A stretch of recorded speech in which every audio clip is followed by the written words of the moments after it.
আসসালামু আলাইকুম ওয়া রাহমাতুল্লাহি ওয়া বারাকাতুহু। আজকে আমি আপনাদের সামনে যে বিষয়টি নিয়ে আলোচনা করব তা হলো আল্লাহ পাক রব্বুল আলামিন যাদেরকে ধন সম্পদ দান করেছে তারা যদি আল্লাহ পাক রব্বুল আলামিনের রাস্তায় যাকাত দান না করে তাহলে আল্লাহ পাক রব্বুল আলামিন তাদেরকে কিরূপ আযাবের মধ্যে গ্রেফতার করবে এ বিষয়ে সংক্ষিপ্ত কিছু কথা বলবো ইনশাআল্লাহ। আল্লাহ পাক রব্বুল আলামিন সূরা তাওবার 34 এবং 35 নম্বর আয়াতের মধ্যে বর্ণনা করতেছেন والذين يكنزون الذهب والفضة ولا ينفقونها في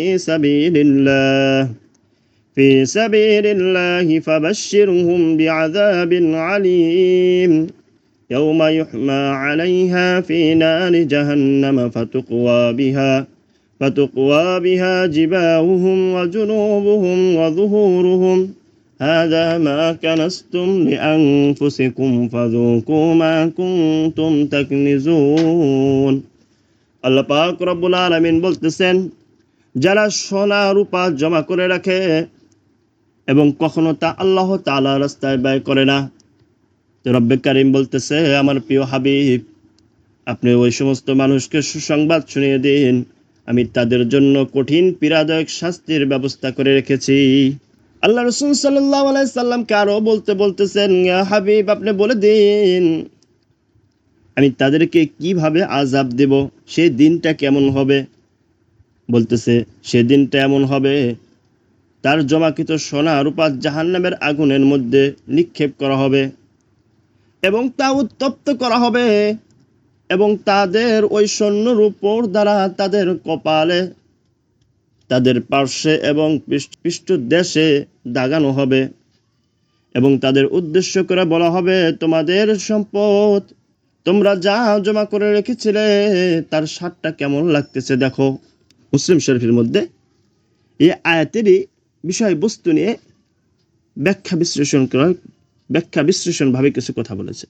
রাসূল আকরাম সাল্লাল্লাহু আলাইহি ওয়াসাল্লাম ইরশাদ করেছেন, যে সমস্ত স্বর্ণরূপের মালিক ওই স্বর্ণরূপের মধ্যে থেকে যাকাত আদায় করবে না, তাদের এই স্বর্ণরূপকে জাহান্নামে নিক্ষেপ করা হবে এবং তা দ্বারা একটি করে বড় চাদর এবং একটি করে পাথর বানানো হবে এবং তাতে এত উত্তপ্ত করা হবে, বলতেছে তা জাহান্নামের আগুনের মতো উত্তপ্ত হয়ে যাবে এবং তা দ্বারা তাদের পৃষ্ঠদেশে দাগানো হবে, বারবার দাগানো হবে।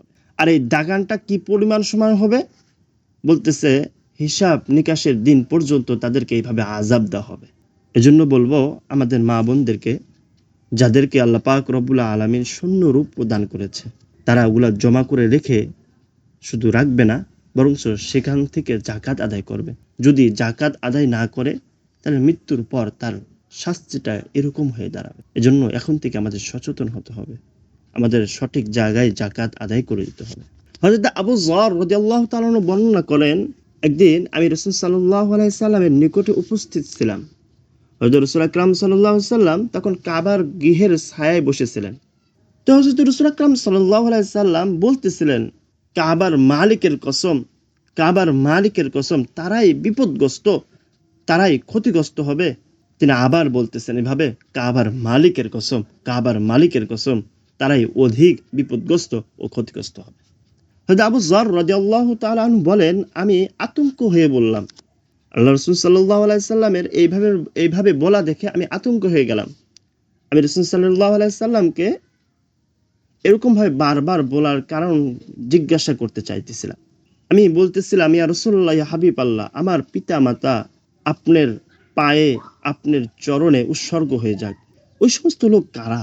তো হযরত রাসূল আকরাম সাল্লাল্লাহু আলাইহি সাল্লাম বললেন, যাদের ধন সম্পদ বেশি তারাই কিয়ামতের দিন অধিক বিপদগ্রস্ত হবে। অবশ্য তখন বললেন, তিনি সাথে সাথে এই কথাও বললেন, অবশ্য তাদের মধ্যে হতে যারা সৎ কার্যসমূহে সম্পদ খরচ করতে থাকে, তাদের ডানে বামে সম্মুখে তারা কখনোই বিপদগ্রস্ত হবে না। আমরা যারা নিজেদের সম্পদকে জমা করে রাখতেছি, বলতেছে এই সম্পদটা কাল কিয়ামতের দিন একটা বিষাদর সাপে রূপান্তরিত হবে। হযরত আবু হুরায়রা রাদিয়াল্লাহু তাআলা আনহু থেকে বর্ণিত, হযরত রাসূল আকরাম সাল্লাল্লাহু আলাইহি সাল্লাম ইরশাদ করেছেন, যে ব্যক্তিকে আল্লাহ পাক রব্বুল আলামিন ধন সম্পদ দান করেছেন কিন্তু সে এর যাকাত আদায় করতেছে না, কিয়ামতের দিন তার ওই ধন সম্পদকে বিকট আকারে অতি বিষাক্ত অজগরে রূপান্তরিত করা হবে, যার মুখের উভয় পার্শ্বে বিষ দাঁত থাকবে। ওই অজগরটি ওই ব্যক্তির গলায় পরিয়ে দেওয়া হবে, পেঁচিয়ে দেওয়া হবে। অজগরটি উভয় চিবুক দ্বারা পুরো মুখে ওই ব্যক্তিকে দংশন করতে থাকবে, চামড়াতে থাকবে, আর বলতে থাকবে, এটাই তোমার সেই সম্পদ যা তোমরা জমা করে রেখেছে। হযরত রাসূল আকরাম সাল্লাল্লাহু আলাইহি ওয়াসাল্লাম এই বক্তব্যের পর তিনি তেলাওয়াত করতে লাগলেন, ওয়ালা ইয়াহসাবান্নাল্লাযীনা ইয়াবখালুনা বিমা আতাহুমুল্লাহু মিন ফাদলিহি হুয়া খায়রাল লাহুম বাল হুয়া শাররুল লাহুম সায়তাওয়াকুনা মা বাখিলু বিহি ইয়াওমাল কিয়ামাতি ওয়ালিল্লাহি মিরাসুস সামাওয়াতি ওয়াল আরদি ওয়াল্লাহু বিমা তা'মালুনা খাবীর। যারা আল্লাহ তাআলার দয়ায় দেওয়া সম্পদকে কৃপণতা করে, তারা যেন এরূপ ধারণা না করে যে আল্লাহ তাআলা তাদের ওই কৃপণতা বা ওই সম্পদ তাদের জন্য হিতকর ও মঙ্গলজনক হবে, বরং এটা তাদের জন্য অতি জঘন্য ও বিষময় ফলদায়ক হবে। অচিরেই কিয়ামতের দিন এই কৃপণের সম্পদকে তার গলায় গলাবদ্ধ করে দেওয়া হবে। তাদের কোনো কৃপণতা কারো, অথচ বিশ্বের সবকিছু আল্লাহ তাআলার ক্ষমতাধীন থেকেই যাবে, আর তুমি রক্ত হস্তে চলে যাবে, সাথে সাথেই নিতে আর পারবে না।